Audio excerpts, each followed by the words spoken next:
I'm Sean Lowland. I'm the Director of the Sydney Heart Bank here at the University of Sydney.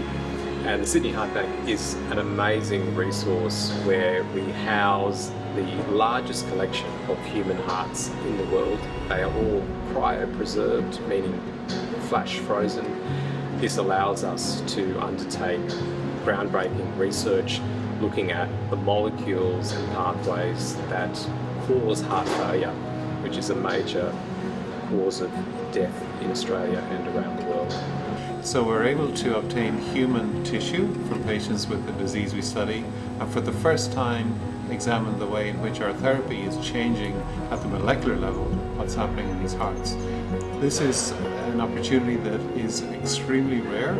It may well be the only site in which this can be done in the world. So this is a tremendous resource whereby patients and their next of kin have donated hearts and biopsies that were taken from patients undergoing heart surgery, and then we store these samples here and then use that for research.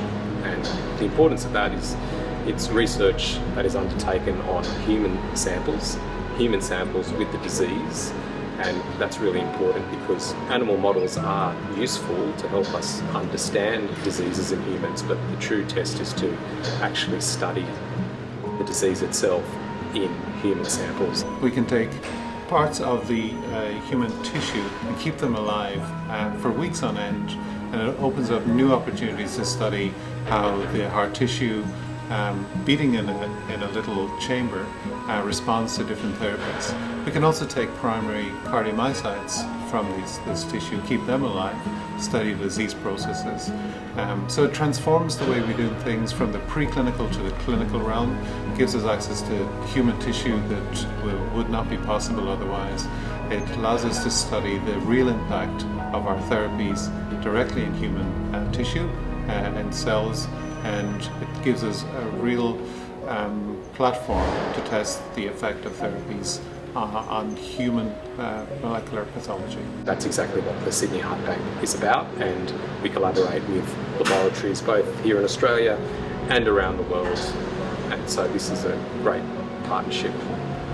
The Centre represents a major step forward in how we look at diseases that affect both the aorta and the heart, and indeed their interaction. I have no doubt that the results from this will help us save the lives and improve the lives of countless people around the world.